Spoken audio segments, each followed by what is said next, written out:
नमस्कार, मैं ओम प्रकाश आज आपके साथ effective communication in an interview के विषय पे बात करने जा रहा हूँ।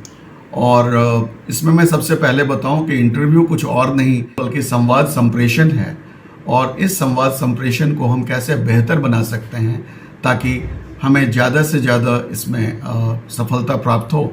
तो सबसे पहली चीज़ जो हम यहाँ जानते हैं उसमें है कि इंफॉर्मेशन को हम अपने वॉइस के द्वारा, स्पीच के द्वारा, विजुअल्स के द्वारा, सिग्नल्स के द्वारा, राइटिंग के द्वारा और बिहेवियर के द्वारा दूसरे तक पहुंचाते हैं। तो यहाँ पर जो मीन्स ऑफ कम्युनिकेशन हम यूज़ करेंगे अपने जवाब को इंटरव्यू बोर्ड के सदस्यों तक पहुंचाने के लिए, वो होगा स्पीच, विजुअल में यानी आपका फिजिकल लुक, बॉडी लैंग्वेज और बिहेवियर, आप का स्वभाव, बिहेव, जो जिस सहजता या असहजता से आप वहाँ बात करेंगे। दूसरा डेफिनेशन है, उसमें सिर्फ अंतिम पंक्तियों को मैं लेके चल रहा हूँ, और वो कहता है कि the communication process is complete once the receiver has understood the message of the sender. अब लोगों को लगता है कि बोलना और सुनना ही संवाद संप्रेषण है। मैं थोड़ा इससे भिन्न बात करना चाहता हूँ। बोलना और सुनना संवाद संप्रेषण नहीं है सिर्फ, बल्कि जब आप बोलते हो तो सामने वाला उसे समझ भी पाए और वही समझ पाए जो आपने बोला। उसी तरह से जब बोर्ड मेंबर बोल रहे हों तो प्रश्न जो वो पूछ रहे हैं आपको वही समझ में आना चाहिए जो प्रश्न उन्होंने पूछा। कई बार देखा गया है कि प्रश्न कुछ और होता है, उत्तर कुछ और देते हैं, क्योंकि हमने प्रश्न को समझा ही अलग ढंग से था।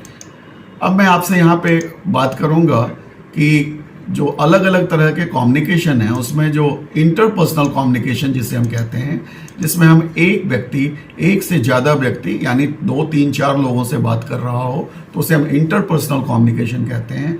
और इंटरव्यू एक इंटरपर्सनल कम्युनिकेशन, जहाँ आप हैं और आपके समक्ष एक बोर्ड है, तो उसमें जो कुछ चीज़ें ध्यान देने की है कि बोर्ड का चेयरमैन चूँकि उसे हेड करता है, वो उसका प्रमुख है, मुखिया है, तो हमारा जो अभिवादन होगा, हम जो पहला संबोधन करते हैं वो हमेशा चेयरमैन को, जो उनको देख के करते हैं।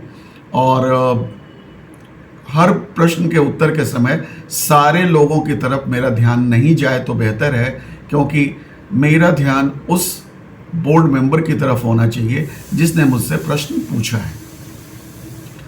आई कांटेक्ट लगातार बना रहना चाहिए, और जब वो कुछ बोल रहे हों तो मैं ना तो बीच में बोल सकता हूँ, इसलिए जो एक होता है कि कहाँ से सेंटेंस शुरू करें या अपने उत्तर को शुरू करें और कहाँ समाप्त करें और कहाँ उस पर एम्फेसिस हो, इसके लिए जो सर शब्द है उसका प्रयोग बहुत ही अच्छा है। जैसे उत्तर का, जब आप उत्तर प्रारंभ कर रहे हो, जब आप अपनी बात रखना प्रारंभ करें, सर, और बीच में एक आध बार भी सर बोलें, अच्छा लगेगा, और अंत में सर कह के समाप्त करें, तो इसका मतलब है आपने अपनी बात समाप्त कर ली। अब वो आगे आपसे प्रश्न पूछ सकते हैं। भी किसी परिस्थिति में आपका कोई भी उत्तर नो सर से शुरू नहीं होगा, भले ही आप उस पॉइंट पे डिफर कर रहे हो, आप उसके अगेंस्ट जा रहे हो। उस समय भी आपकी जो बोलने की शैली होगी वो होना चाहिए, सर, आपने जो कहा मुझे लगता है मैं थोड़ा उससे भिन्न विचार रखता हूँ, ये तरीका होता है। डिबेट में कहते हैं आई बेग टू डिफर। तो ऐसे कुछ चीज़ों का प्रयोग संवाद संप्रेषण जब इंटरव्यू का है तो उसमें किया जाना चाहिए। इसके बाद जो मैं बात कर रहा हूँ वो है इंट्रापर्सनल कम्युनिकेशन। और इंट्रापर्सनल कम्युनिकेशन के बारे में कहा गया है कि ये सबसे सहज कम्युनिकेशन, आसान कम्युनिकेशन है, कि इसमें सेंडर भी आप हैं, रिसीवर भी आप हैं, फीडबैक भी आप ही को मिलता है, यानी जब आप स्वयं से संवाद करते हैं। और इसके बारे में जो पंक्तियां मैं पढ़ रहा हूँ उसे गौर करेंगे, ध्यान देंगे।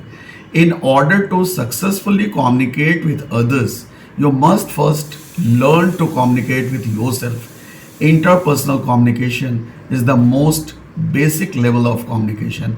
You must understand who you are and what you think of yourself.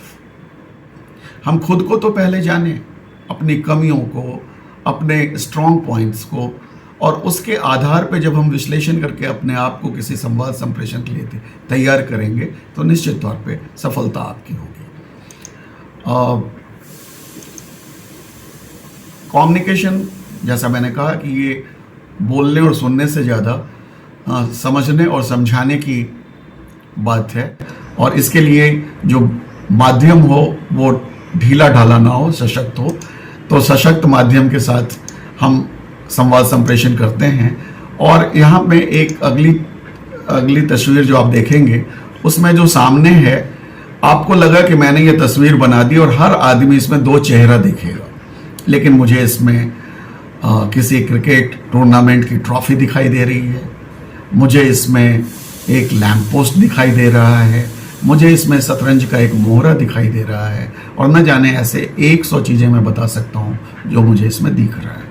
वो इसलिए नहीं दिख रहा है कि आपने उसे बनाया उस उद्देश्य से है, लेकिन मेरा अगर परसेप्शन पहले से अलग है तो आप जो बोलेंगे मैं उसे कंसीव वैसे ही करूँगा जो मेरा परसेप्शन है। तो यहाँ स्पष्टता थोड़ी होनी चाहिए जब हम बात कर रहे हैं कि सामने वाला वही समझे जो मैं बोल रहा हूँ। अब आप देखिए कि जब मैंने ये बातें आपसे की, इस बीच में जो दूसरी तस्वीर मैं दिखाऊंगा तो उसमें दो चेहरा साफ है, फिर भी आपको बीच की चीज़ में वो चीज़ें दिखने लगेंगी जो मैंने पहले बोला था। मैं इस पर समय नहीं लूँगा क्योंकि ये उस तरह के संवाद संप्रेषण का सत्र नहीं है मेरा। यहाँ मैं 3 चित्रों के साथ चलूँगा। अगर प्रश्न है कि हिंदू मैथोलॉजी में एक चरित्र हैं जिनका आधा हाथी का है और आधा, तो हम गणेश की बात करेंगे। हमें पता है कि वो गणेश के बारे में पूछ रहे हैं, लेकिन अगर यही बात एक किसी अमेरिकन स्टूडेंट टीम से पूछी गई तो चूंकि उनको गणेश का परसेप्शन नहीं था तो उन्होंने चित्र कुछ इस तरह बना लिया, लेकिन उनको ऑब्सेशन नहीं होना चाहिए कि वो भी गणेश समझ रहे हैं और इस चित्र के साथ उनको लगे कि शायद उन्होंने सही चित्र बनाया है। दूसरी बार अगर मैं पूछता हूँ कि एक मैथोलॉजिकल क्रीचर, एक मैथोलॉजिकल चरित्र जिसका आधा शरीर सिंह का है और आधा नर का है यानी मनुष्य का है, तो आप तुरंत नरसिंह की बात करेंगे। लेकिन मैंने इसमें हिंदू मैथोलॉजी नहीं बोला था, इसलिए जो हमारे ज्योग्राफी के छात्र हैं वो इसमें स्फिंक्स भी देखेंगे और वो भी एक मैथोलॉजिकल चरित्र है। तीसरी बार अगर मैं बोलूँ एक ऐसे मैथोलॉजिकल क्रीचर की बात करूं, पात्र की बात करूं जिसका आधा शरीर ईगल का है और आधा पैंथर का है, तो आप कुछ नहीं समझ पाएंगे और उसमें गलती ना करें समझने की और कयास लगाने की, अंदाज़ा लगाने की, ब्लंडर हो सकता है। इसलिए ऐसे प्रश्नों को हम छोड़ देते हैं, सॉरी कह के आगे बढ़ जाते हैं। इसे ग्रिफिन कहते हैं और ये ब्रिटिश मैथोलॉजी का एक चरित्र है, एक पात्र है, एक जीव है। तो इन सब के बाद मैं आपको कहूँगा क्यों वर्डिस, और इसे समझने का प्रयास न करें क्योंकि मुझे मालूम है आप इसे नहीं समझ पाएंगे, क्योंकि ये जिस भाषा में है शायद आप उससे उतने नोन ना हो, अभिज्ञ ना हो, अनभिज्ञ हो सकता है किसी ने अगर ये फिल्म देख ली हो तो उसे समझ में भी। अंत में मैं कहूँगा कि 3 तरह के प्रश्न होंगे। एक जिसके ऑब्वियस आंसर आप जानते हैं और आप ही को पता है, उसका उत्तर बड़ी सरलता से आप दें। दूसरा वो उत्तर जिसमें संभावित है कि जो आप जानते हैं उसके अलावा भी कुछ उत्तर हो सकता है, तो एक सावधानी लें कि सर जहाँ तक मेरी जानकारी है। तीसरा जिसके उत्तर के बारे में दूर दूर तक कोई ख्याल आपके पास नहीं है, ऐसे उत्तर को सॉरी कह के विनम्रतापूर्वक पास कर दें और अगले प्रश्न के लिए तैयार हो जाएं। तो मुझे लगता है कि जो ये बातें मैंने आपसे की, ये निश्चित तौर पे आपको आपकी जो तैयारी है उसमें आपको सफलता दिलाएगी। ये एक जो प्रयास आप कर रहे हैं वो मेरे हिसाब से सेतु बंद सा है और मेरा प्रयास उसमें सिर्फ एक गिलहरी का ही हो सकता है। बहुत बहुत शुक्रिया, बहुत बहुत धन्यवाद।